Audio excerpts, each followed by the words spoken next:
Good morning to all the students. कैसे हैं आप सब? I hope you all are fine. So students, as you know that in the yesterday lecture we have discussed about the topic that is related to revision of unit 1. Okay.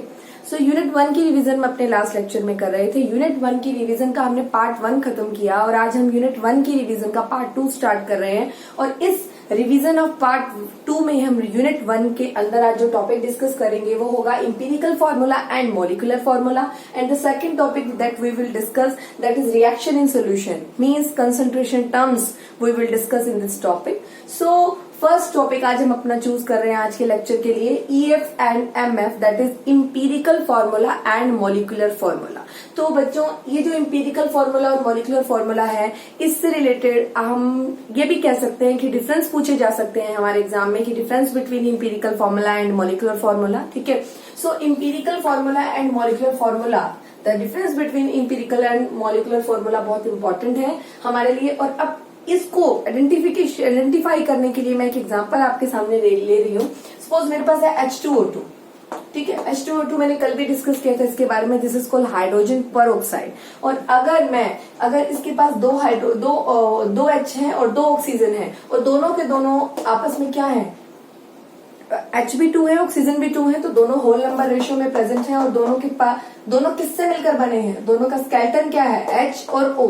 तो H और O तो क्या होता है बेटा, EF empirical formula. और H2O2 that is complete formula. This is called molecular formula.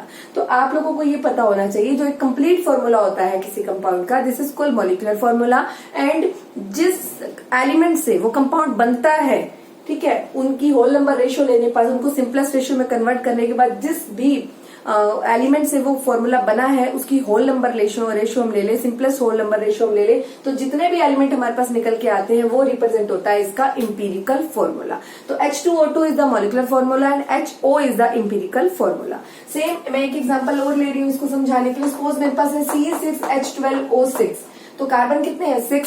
Hydrogen कितने हैं, 12. और ऑक्सीजन कितने हैं, 6. तो अगर मैं इसका सिंपलेस्ट होल नंबर रेशियो में से कन्वर्ट करूं तो मेरे पास आता है C. H कितना आ गया, 2. और ऑक्सीजन कितना आ गया, O. ठीक है. तो 1:2:1 हो रहा है यहाँ पे. तो क्या आएगा, CH2O. तो CH2O is empirical formula and the complete number of element are present in a compound that is C6H12O6. This is the molecular formula. ठीक है. तो आपको डिफरेंस बिटवीन इंपिरिकल और मॉलिक्यूलर फॉर्मूला पता होना चाहिए. आप इसका डिफाइन भी याद करेंगे. नेक्स्ट आ जाते हैं. अब इससे रिलेटेड जो एग्जाम में न्यूमेरिकल्स अटेम्प्ट होते हैं वो काफी जैसे 5 मार्क्स में 3 मार्क्स में क्वेश्चन हमारे अटेम्प्ट होते हैं बच्चे empirical formula and molecular formula से रिलेटेड. तो मेरे पास आज हम एक न्यूमेरिकल ले रहे हैं इस कंसेप्ट को अच्छे से डिटेल में समझने के लिए. So numerical is an organic compound.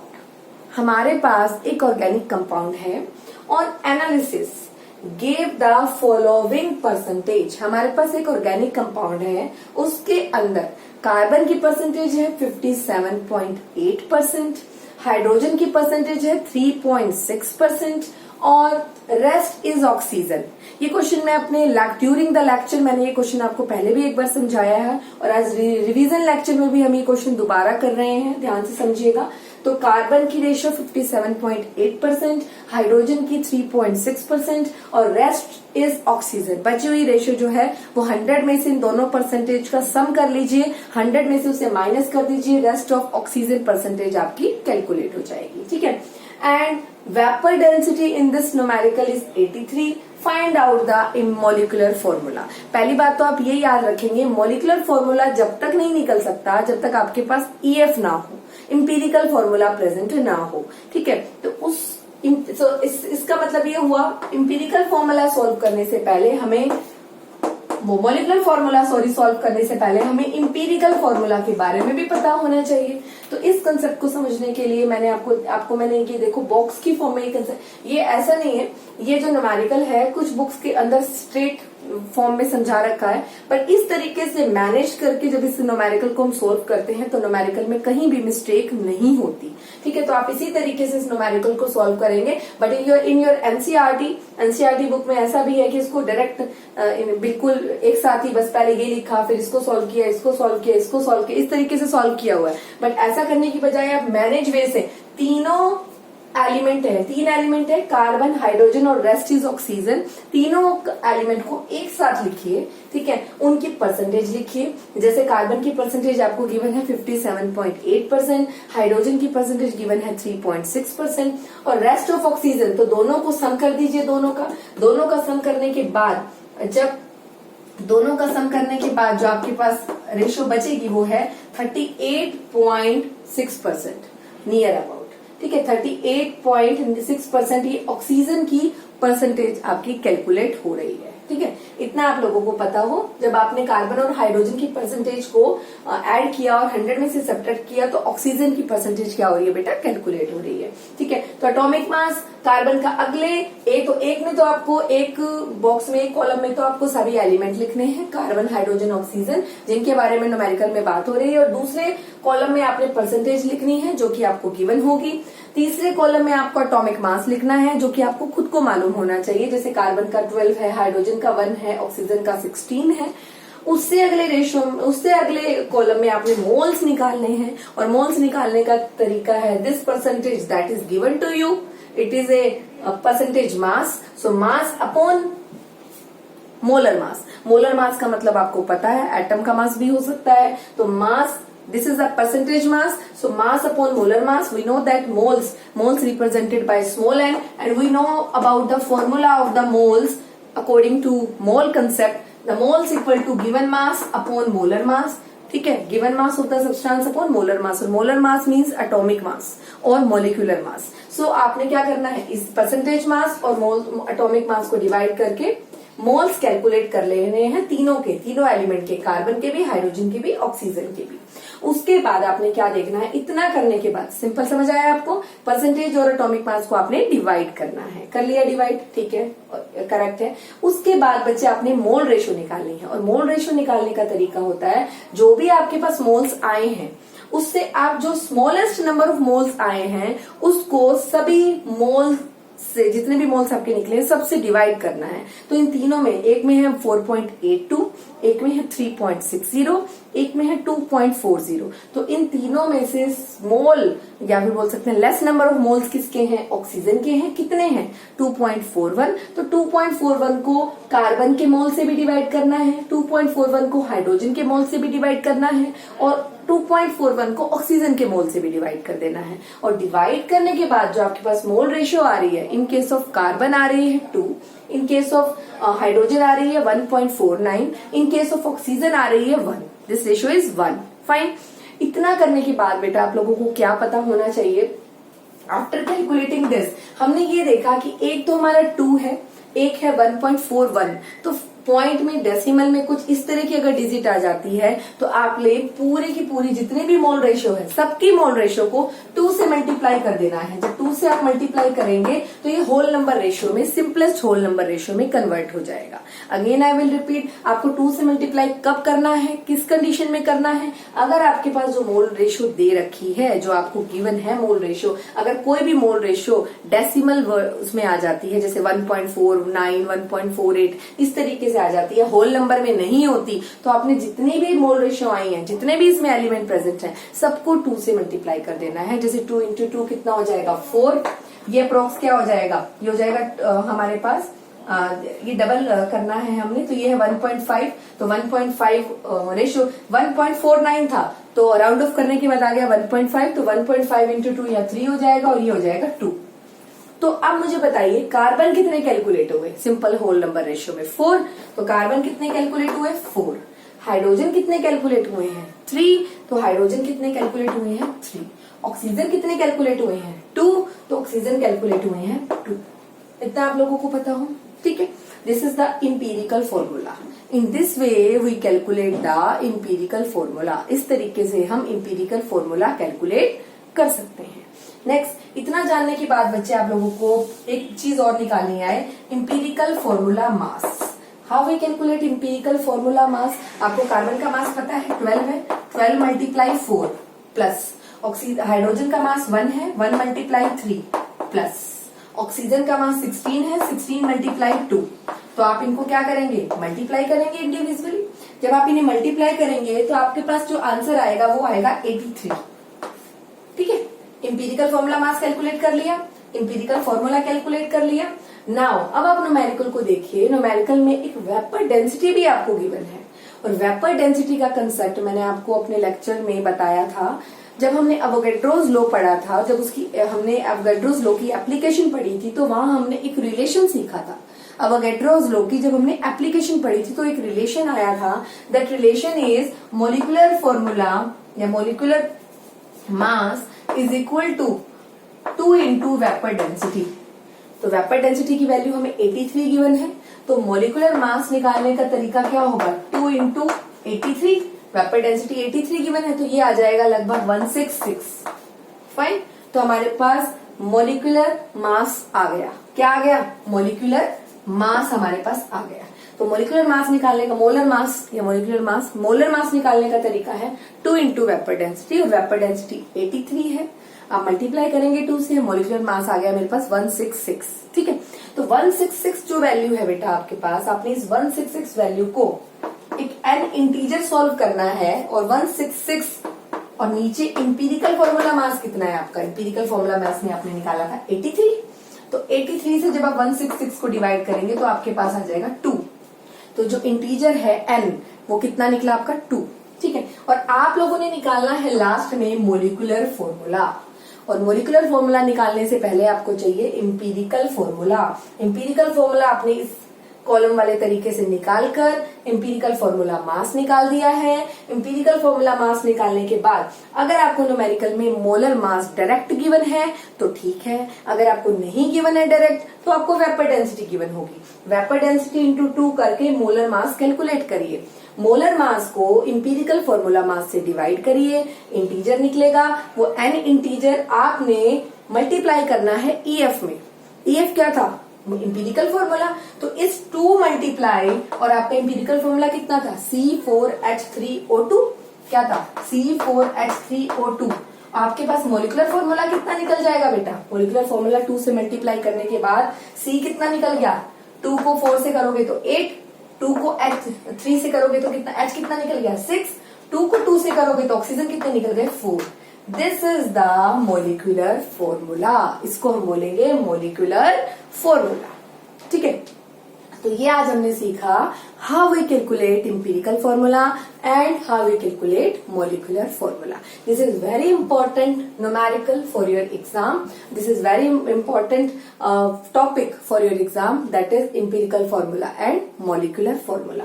So firstly calculate the, if अगर आपको मोलिकुलर फॉर्मूला भी सिर्फ निकालने के लिए दिया है, या ऐसा हो सकता है सिर्फ इंपीरिकल फॉर्मूला निकालना आ जाता है तो आप यहीं तक रुक जाएंगे, बस निकल गया इंपीरिकल फॉर्मूला। बट अगर मोलिकुलर फॉर्मूला फाइंड आउट करना आता है तो आपको सबसे पहले इंपीरिकल फॉर्मूला कैलकुलेट करना पड़ेगा। इंपीरिकल फॉर्मूला कैलकुलेट करके इंपीरिकल फॉर्मूला मास कैलकुलेट करना पड़ेगा। उसके बाद आपको एक एन इंटीजर निकालना पड़ेगा, और इंटीजर कैसे निकलता है, फॉर्मूला याद कर लीजिए, molar mass may be that is given to you. If you, अगर आपके पास गिवन नहीं है देन वेपर डेंसिटी गिवन होगी, 2 multiply vapour density is equal to molar mass, this is the relation, we know that। ठीक है, this is equal to 166। ठीक है, तो आपको मोलर मास डिवाइड में इंपीरिकल फॉर्मूला मास की रेशो लेनी है, आपके पास इंटीजर निकल जाएगा। उस इंटीजर को इंपीरिकल फॉर्मूला में जब मल्टीप्लाई करेंगे तो आपके पास निकल जाएगा मोलिकुलर फॉर्मूला। ठीक है, तो actual formula of this numerical is C8H6O4। So this is the numerical, ठीक है, related to the topic EF and MF. Now we will discuss about the reaction in solution. अब हम reaction in solution का concept discuss करेंगे, ठीक है। So students, now we will discuss about the topic that is reaction in solution। और solution क्या है बेटा, solution is a combination of solute and solvent। solute हमेशा small quantity में present होता है और solvent present होता है large quantity में। ये examples आपने अपनी junior classes से read out किए हैं कि this is the combination of solute and solvent is called solution, है ना। तो सोल्यूट और सॉल्वेंट से रिलेटेड, मतलब इन दोनों से मिलकर बनता है सॉल्यूशन। तो आज हमने इसी से रिलेटेड कुछ टर्म्स पढ़नी है जिन्हें हम बेसिकली कंसंट्रेशन टर्म्स भी बोलते हैं। क्या बोलते हैं, concentration terms. In the 12th class आपका ये जो टॉपिक होगा reaction in solution, this topic is called concentration solution, concentration terms, और there are number of concentration terms. ठीक है, तो आपको कंसंट्रेशन टर्म्स का मीनिंग पता होना चाहिए। ठीक है, अब आइए, हमारे पास पहला पता होना चाहिए कौन सी कंसंट्रेशन टर्म की बात हो रही है, जैसे मास परसेंटेज, जैसे volume percentage, PPM which is called parts per million, molarity, molality, mole fraction, normality, जो मैक्सिमम क्वेश्चन अराइज होते हैं, न्यूमेरिकल अराइज होते हैं, तो मैक्सिमम जो न्यूमेरिकल्स हैं वो इस टॉपिक से अराइज होते हैं। ठीक है, molarity, molality, mole fraction and normality. ठीक है, तो अभी हम बात करते हैं मास परसेंटेज क्या होता है। ठीक है, तो कोई भी एक कंपोनेंट सॉल्यूशन का डिवाइड बाय में 100 gram of the solution into 100 is called mass percentage. What is volume percentage? Volume percentage क्या होता है? हमारे पास हो गया एक किसी भी सॉल्यूशन है, सॉल्यूशन के अंदर काफी कंपोनेंट हैं, काफी सोल्यूट हो सकते हैं। ठीक है, तो एक कंपोनेंट एक कोई भी सॉल्यूशन का एक कंपोनेंट डिवाइड बाय पर 100 part of the solution into 100 is called volume percentage. Then ppm, this is called parts per million. In this way, the one component divide by में the one mass of the one component divide by में total mass of all the components in the solution multiply 10 की power 6. This is called parts per million. Next जाता है molarity. तो बच्चे यहाँ से आप लोगों को बहुत अच्छे से करना है बिकॉज इस पे सब मैक्सिमम न्यूमेरिकल अराइज होते हैं एग्जाम में। तो मोलैरिटी क्या है? That represented by capital M. It is equal to n multiply 1000 upon में V. Means number of moles of solute present in volume of solution in liter. ठीक है, अगर वॉल्यूम आपका ml में है तो वो लीटर में होना चाहिए, तो आपने इसलिए ऊपर मल्टीप्लाई किया है 1000 से। तो व्हाट इज मोलैरिटी? तो define molarity the number of moles of solute present in volume of solution in litre. ठीक है, this is called molarity. It is represented by capital M और its unit either when you calculate जब आप numerical calculate करेंगे, solve करेंगे, तो जो भी आपका आंसर आएगा आप उसके पीछे या तो कैपिटल M प्लेस कर सकते हैं एज ए यूनिट, और या फिर आप उसके पीछे लिख सकते हैं मोल पर लीटर एज ए यूनिट। और सब बच्चों को ये बात बहुत अच्छे से पता है, जो मोलैरिटी होती है और ये जो मोल्स है, moles that is given mass of the solute divide by molar mass of the solute. तो गिवन मास को या तो आप स्मॉल m से दिखाइए या स्मॉल m या फिर स्मॉल w से दिखा सकते हैं। तो given mass of the solute, क्योंकि नंबर ऑफ मोल्स किसके हैं? सोल्यूट के, और molar mass of the solute multiply 1000 upon में V।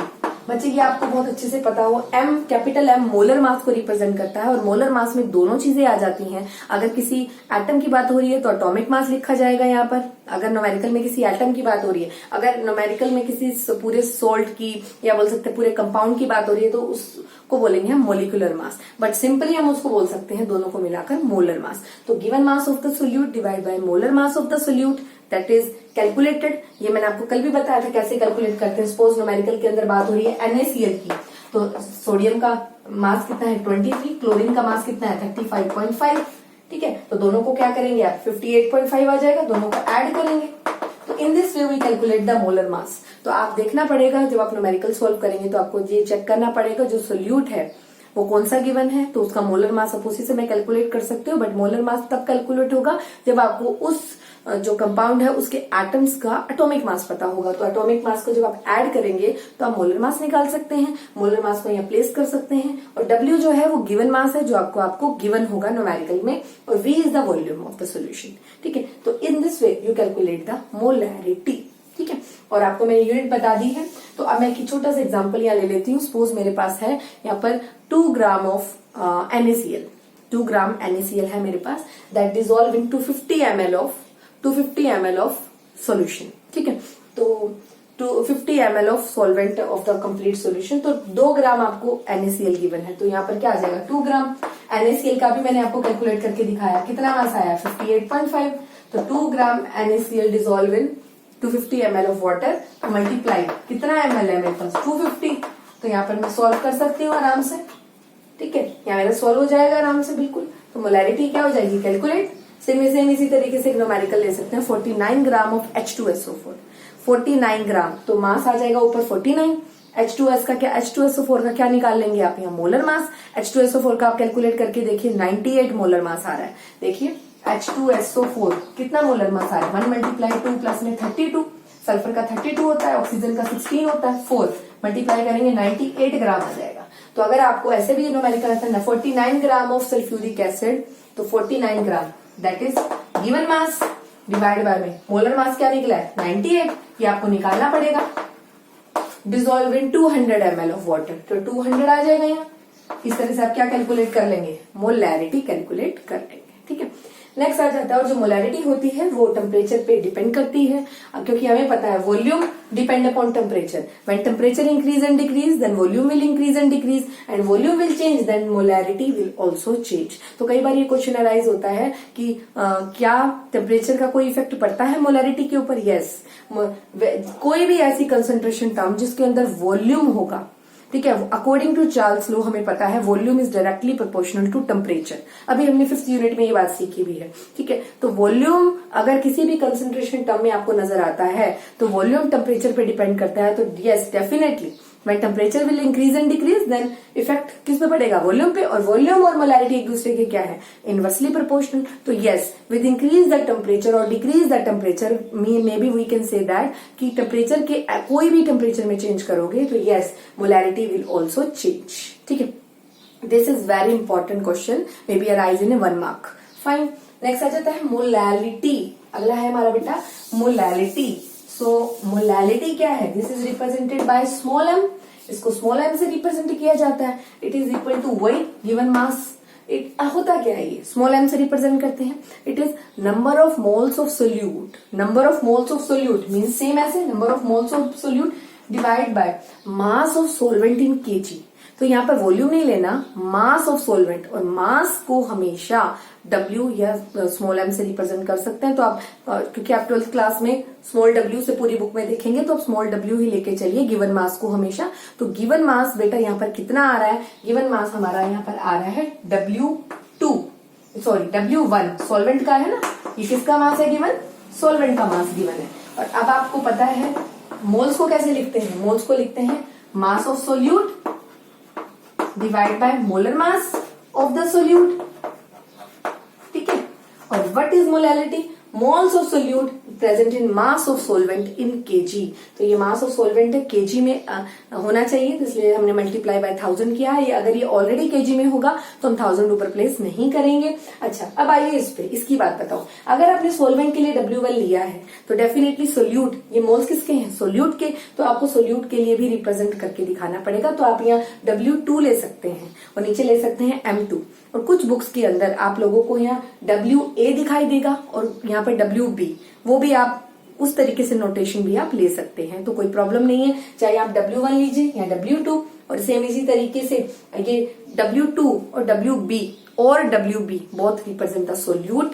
ठीक है. And WA and W1 both represent the solvent. किसको रिप्रेजेंट करते हैं?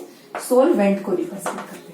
तो आपको यहाँ पर मास होना चाहिए सोलवेंट का, ये मास होना चाहिए सोल्यूट का. मोलर मास आपको कैलकुलेट करना आता है. In this way you calculate the molality. इस तरीके से आप मोलैलिटी कैलकुलेट कर सकते हैं. और अब आपके यहाँ पे क्वेश्चन अराइज हो जाता है, क्या मोलैलिटी डिपेंड करती है टेम्परेचर पे? नहीं, बिल्कुल नहीं. मोलैलिटी टेम्परेचर पे डिपेंड नहीं करती. अभी मैंने आपको थोड़ी देर पहले बताया जो टेम्परेचर है वो वॉल्यूम पे डिपेंड करता है. और इस कंडीशन के अंदर आपको वॉल्यूम का कंसेप्ट नजर नहीं आ रहा.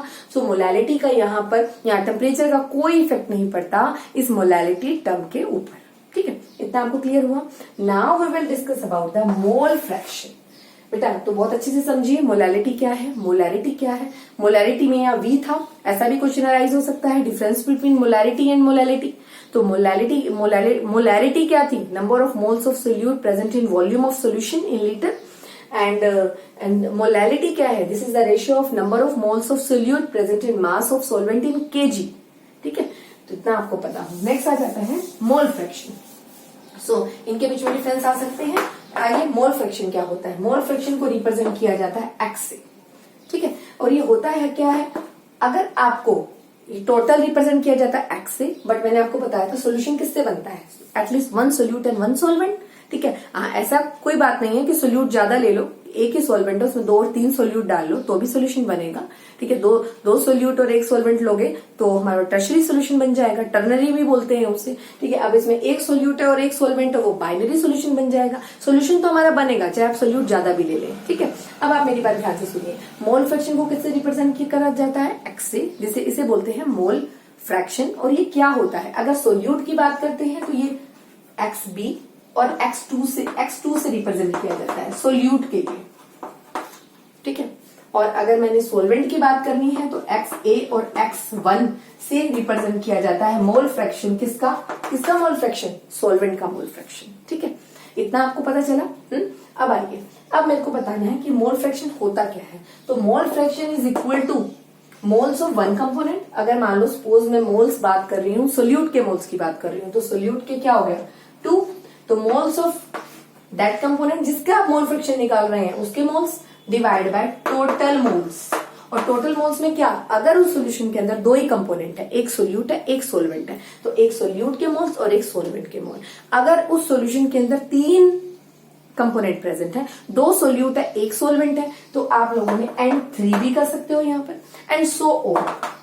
ठीक है, तो simply we can say that the mole fraction is the fraction, is the ratio of the 1 mole of the moles of one component, moles of एक कंपोनेंट। पूरे सॉल्यूशन जो आपने तैयार किया है, पानी लिया, पानी में सपोज नमक ले लिया, चीनी ले ली, ठीक है, तो पूरे अब नमक भी ले लिया, चीनी भी ले ली, both are act as solute and water act as solvent, you know that. So एक के मोल्स, चाहे मान लो सपोज मैंने पानी के अंदर नमक भी है चीनी भी है, तो आपको पता है जो मैंने सपोज वो के शुगर के मोल्स कैलकुलेट करने हैं, तो शुगर के मोल्स कैलकुलेट करने हैं तो X2 that represent the solute divide bye में N2, ठीक है, N2 यहाँ पर हो गए।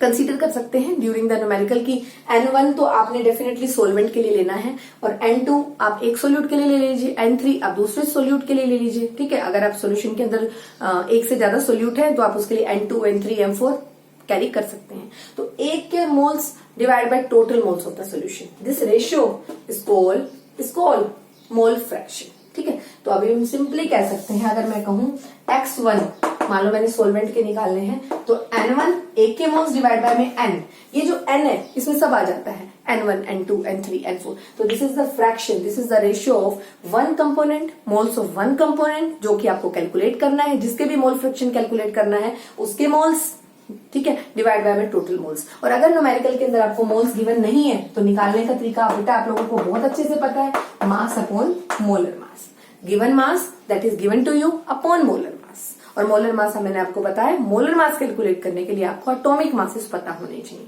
ठीक है। In this way you calculate the mole fraction. So मैं एक बार दोबारा बता रही हूँ, सपोज मुझे निकालना है X1 का, तो मैं लूंगी N1 upon N1 plus N2। Suppose मेरे पास सोल्यूशन के अंदर दो ही चीजें हैं, सोल्यूट और सोलवेंट ही है, ठीक है। और अगर मुझे सोल्यूट का निकालना है तो मैं लूंगी X2 is equal to N2 N1 plus N2। और अगर बात करते हैं दोनों की, अगर मुझे मान लो सपोज मैंने एक के निकालने हैं, तो X1 प्लस X2 होता है 1 के इक्वल, ठीक है। दोनों का जो सम होता है वो 1 के इक्वल होता है। सपोज आप X1 के मोल फ्रैक्शन निकाल चुके हैं, तो X2 का निकालना आपने सिंपली है 1 माइनस X1, बस यही तरीका है, बहुत इजी तरीका है। अगर सपोज आप X1 मतलब mole fraction of solvent calculate कर चुके हैं, X2 के मोल्स आपको कैलकुलेट करने हैं, तो आपने सिंपली क्या करना है 1 और X1 उधर जाके कर दीजिए 1 minus X1। In this way you calculate the mole fraction, ठीक है, ऑफ X1 एंड X2।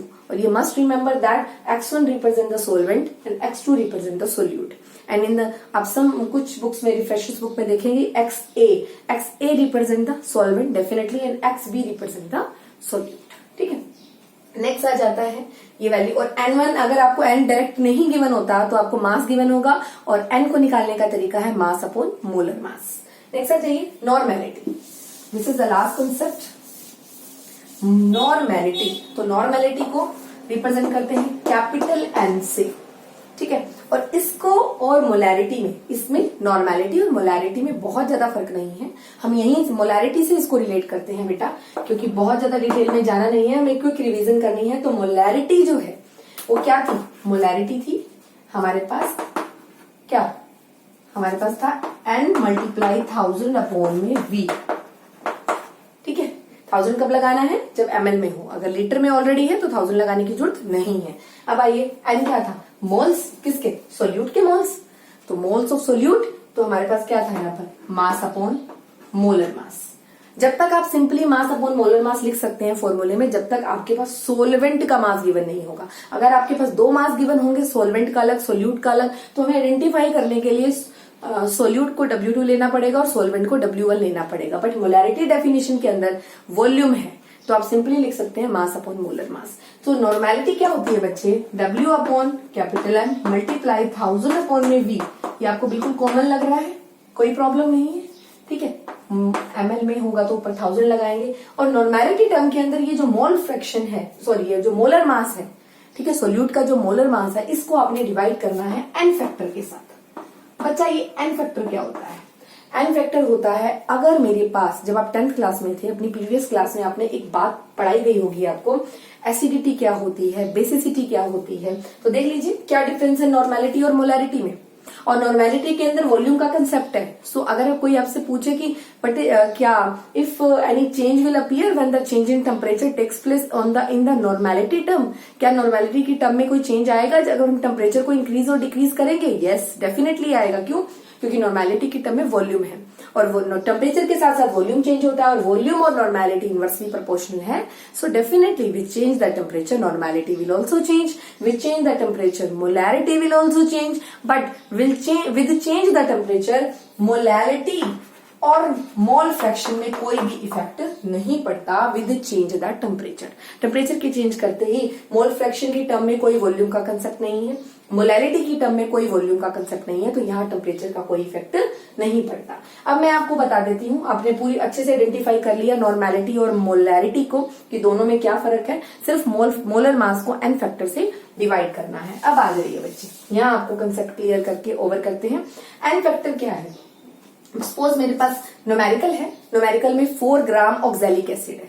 तो आपको पता है ऑक्सैलिक एसिड है, oxalic acid, this is oxalic acid और इसमें 2 H प्रेजेंट है।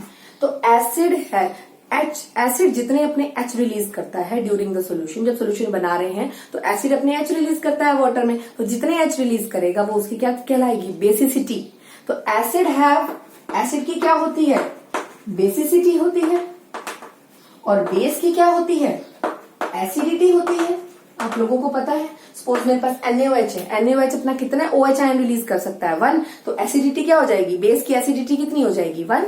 तो यहाँ पर आपने वो न्यूमेरिकल पे डिपेंड करेगा। अगर न्यूमेरिकल के अंदर एसिड की बात हो रही है तो आप देख सकते हैं वो कितने H अपने लॉस कर रहा है, वो उसकी बेसिसिटी होगी और वो बेसिसिटी की वैल्यू आप यहाँ रखेंगे। ठीक है, अगर आपके पास न्यूमेरिकल है, न्यूमेरिकल में बात हो रही है किसकी? एसिडिटी की या बेस की बात हो रही है, NaOH है, NaOH में OH कितना है? 1। तो अपना 1 OH रिलीज कर सकता है, तो एसिडिटी की वैल्यू कितनी आ गई? 1।